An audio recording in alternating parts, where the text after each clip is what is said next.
I did these 5 paintings using the acrylic kiss pour technique.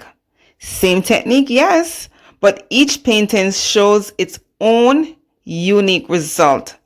And this is why I'm in love with the fluid art.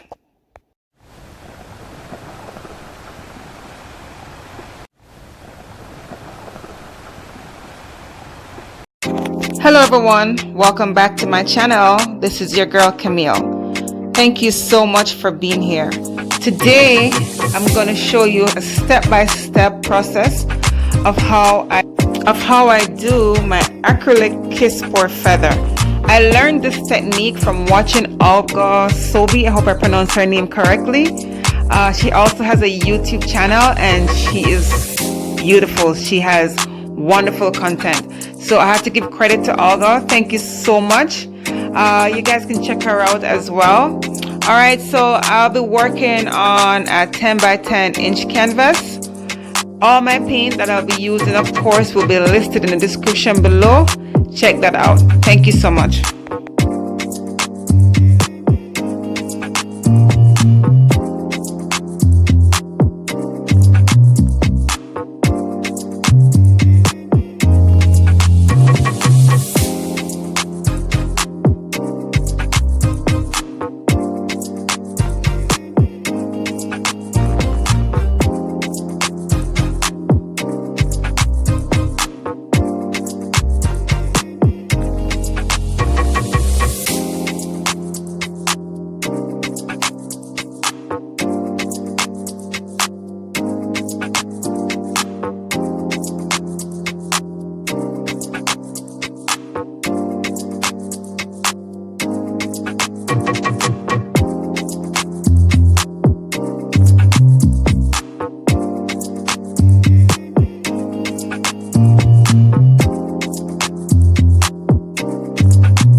So for this technique, guys, as you can see, I have 2 cups in my hand.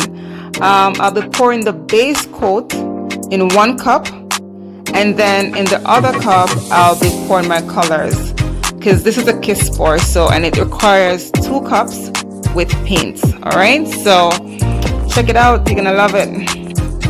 With any technique in the fluid art, right consistency is very important. I decided to use the ready-mix acrylic paint by Artist Loft.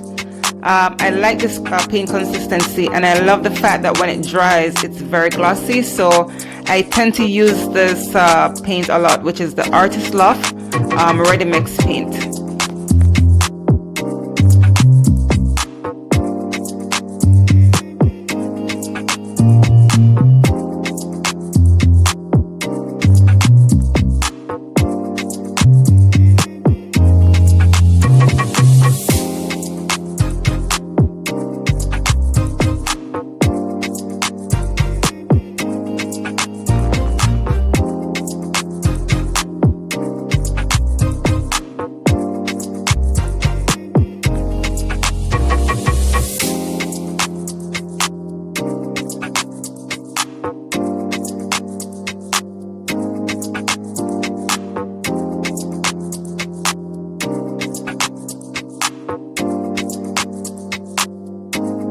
In my previous video, video number 41, I apologize for the overhead camera not being able to show the technique as well. So I decided to angle the camera, so you guys can see it a little bit better. This technique also requires steady hand, and I'm telling you, I don't know, I'm right-handed, so having the color in my left hand and the black in my right hand, it's a beautiful technique. I love it, but it requires steady hand. You just have to take your time. All right.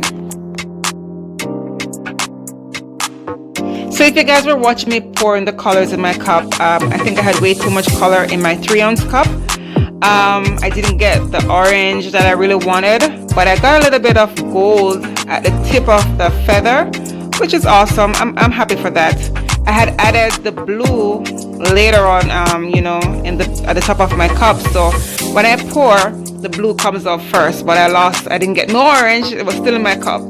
But you know what, guys, it's a beautiful technique. Give it a try. I know you're gonna love it. Just remember, steady hands.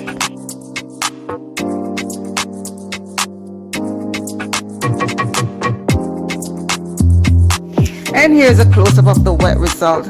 Check out the tip of the feather. You can see the orange and the gold. Beautiful. The feather itself was beautiful when wet. I do love it. It had a perfect shape that I really wanted.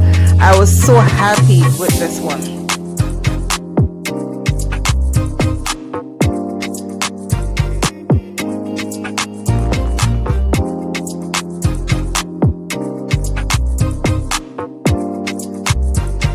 But check out the dried result, guys. Honestly, I'm not disappointed. I do love it. It's unique. It's, you know what, like I said in the beginning, guys, each pour will always have its own unique result. I just don't know. I can't explain it. It spreads out a little bit when it was drying. But I do love it. You know, it's like a fat feather. But here it is. I put it with the others that I've done previously. See what I tell you, guys? All unique. They're beautiful in their own ways. I love it, you know. I love them. They're beautiful. What do you guys think? Let me know in the comment section below. Don't forget to like and share my videos with your friends and family. And I will see you next time. Bye.